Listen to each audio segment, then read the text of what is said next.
Welcome to the Cheerful Soundman podcast. I'm the Cheerful Soundman, Eric Bunt, here at the Vivid Sky Productions headquarters in Gainesville, Florida.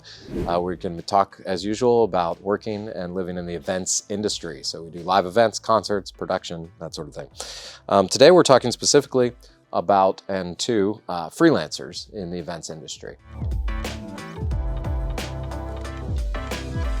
So it's actually an extremely common thing to freelance in our industry. And some of that's just the nature of the beast. So there are production companies like ours, but there are only so many that actually employ full time. And even us, we have between our two locations around 40 employees. We still use another 30 to 40 freelancers as well. And the reason for that is because these are highly skilled positions. So if you're an audio engineer, lighting designer, a video VJ, a video LED wall tech, anything like that, you actually can make pretty good money freelancing for different companies like myself. And that's really provided you're very experienced and you're a bit of a ninja in your craft and you can come in. But we're going to talk about kind of managing your clients, your contracts, and your finances with that. So one of the biggest challenges that we see our freelancers have is kind of much like the rest of the production industry. It can be very feast or famine. And so it really comes down to having as broad a network as possible of folks who know you're available and know your skill set. And but then it's kind of a balance, because if your network's too broad, you're getting calls all the time, you're turning down calls all the time. And this is the age-old catch-22 of being a freelancer. It's hard to turn gigs down, but there's also only one of you. So what we see a lot is folks will go freelance. They'll be just slam busy during the busy seasons, and then we'll be getting hit up every couple days by freelancers of like, hey, you got any work this week? Hey, you got any work this week? Hey, you got any work this week? And we don't, in the same way that they don't. But that is a big difference. So when you work for a company like ours, part of that deal is it's spread out through the year. So you don't make as much per show. So you may be not getting those big, the $500 to $800 day rates that the top guys are getting, or even more sometimes. But what you are getting is consistent work throughout the year, even when there aren't those big hitting shows. So times like now during the winter time, it tends to get slow a lot of places. You could travel around, you could do different things. You could do corporate work in ballrooms. There's a lot of things you could do, but it does become rather challenging. So that's one of the biggest things. I've had people that worked for me that then went and did freelance. I've had freelancers come on board here. And then again, we work with a lot of freelancers. So this is a very common thing. And again, the common thread actually is, unless you're really kind of get embedded with a couple of big vendors that have just so much going on that they keep you busy all the time, it can be really challenging to stay busy enough. What we see a lot of our freelancers do, though, is diversify. So a lot of our audio engineers have a Sunday church gig where they go, and that's a consistent gig, and it probably doesn't pay what the other corporate gigs and whatever pay. It pays well, but not crazy. But they do a day or two at their local, larger church doing sound, and that's kind of a guaranteed $400 or $500 or whatever it is. That they can lock in with and make sure that they consistently have that income even during the downtimes, because there's church pretty much every weekend of the year. So what we see is people try to find those gigs.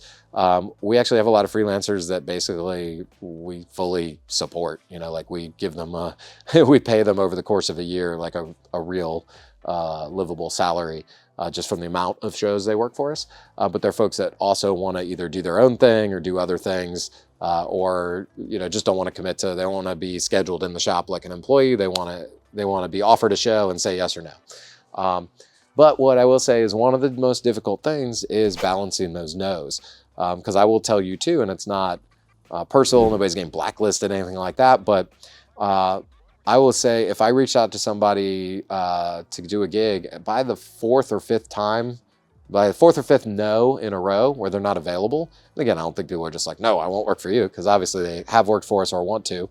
But if they're on our call list and they, we've reached out 4 or 5 times and it's always been they were unavailable, it doesn't mean even necessarily we remove them from the call list, but then they go from, hey, this is one of our preferred people at the top of the list. Now they're down at the bottom of the list, because I'm just not going to waste my time. It's just kind of a natural human thing too, right? I'm not going to just keep reaching out to somebody who always says, no, I can't do it. I can't do it. I'm not available. So clearly that person's very busy, has other vendors they prefer to work with more, and that's fine. I'm not offended by that, but I'm not going to keep doing that. So that would be one thing, advice to freelancers is really, if there are companies or clients that you really want to work for, try to prioritize saying yes to them every time, and especially if they have a high volume of work. Some of my friends that work for artists, as touring engineers, they're essentially freelance because they're only out with them when they have tours. But those folks tend to not want to get their tour covered by somebody else, because as soon as you do, and then the band's like, oh, he was fine and he did it for a little less, or he was available, or he's available next time. A lot of times, as soon as you give that gig up, you're not getting it back, especially at that bigger scale. That being said, a big suggestion I have for freelancers is have a network of people that you trust and can think can do the job as well as you can. Because that's a big thing too. If I call my buddy Jono, who works for Sublime with Rome and has done some work with Dirty Heads and some others, if I call him up and he can't, and I want him to come do front of house for Reggae Rise Up again this year for us. He did front of house last year, did an amazing job. Shout out Jono, love you, buddy. But if he's not available, cool thing is he references or refers me to, hey, here's a couple guys that will kill it for you and get it done.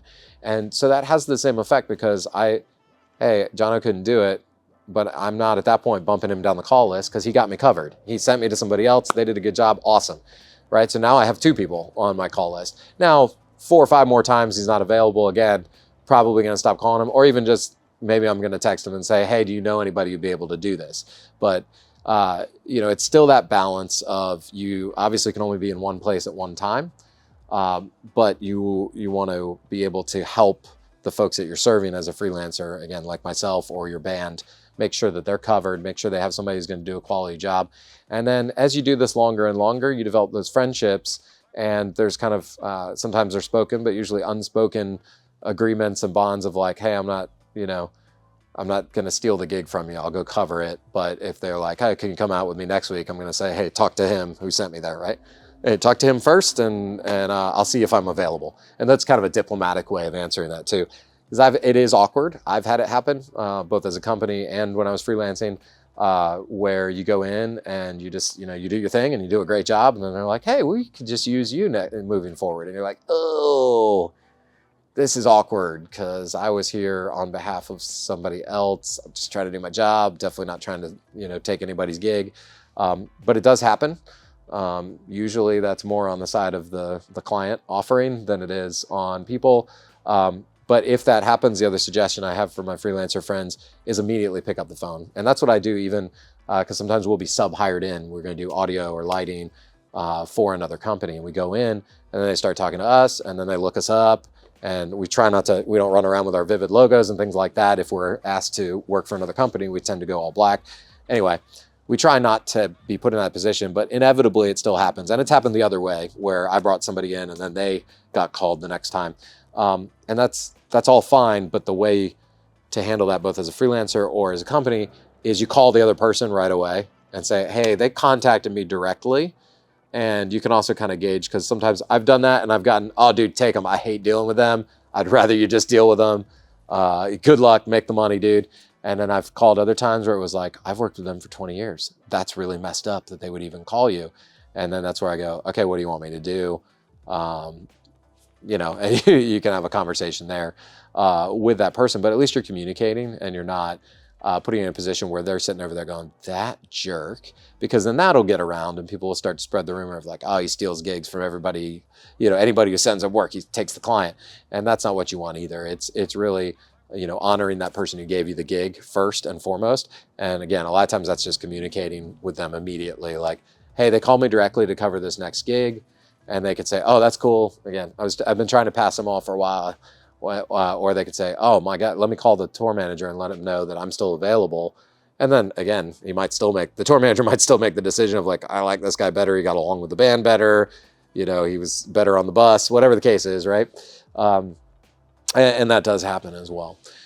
So that's 2 big things. And then contracts. So we recently, a lot of our stuff, when we hire freelancers in the past, has just been text message or email, an agreement, like, hey, I need an A2 for this gig. Here's the details. It's from this time to this time. Pays $500. this is the console you'll be on. And they'll say, cool, I'm available. Let's do it. Send me the stage plot and input list. And then more recently, due to some confusion, so we had some back and forth. We thought we discussed one thing. We actually discussed another. We've started moving towards, we actually have a freelancer offer sheet, which is essentially a contract. It just has all those details in writing. We send it to them. They sign it, sending it back. They are also then agreeing to provide a W-9 and an invoice. And then it tells them how quickly they will get paid after submitting their invoice. So for ours, it's our goal is always by the end of the following week. So most of our events are on the weekend. So if you work Saturday, submit your invoice Monday or Tuesday, you'll get paid by Friday that next week. There are other folks that have different terms where it's like, no, I want ACH 2 days after. We try not to do that. We try to keep all of ours kind of standard. But as a freelancer, you can negotiate that. And also, if it's a company you've never worked with before, you might want to get paid on site at the job and not mess around with net terms and things like that. Or vet the company. Call somebody else who has worked with them. Ask on the internet. And there's plenty of forums for freelancers and things like that, and find out, hey, what's up with this company? Do they pay their bills? Are they good to work with? Are they organized? And those type of things. And you still might take the gig, even if some of those answers aren't, what you want to hear. But then you at least can do a little research beforehand and call around. So again, the biggest thing with being a freelancer is networking.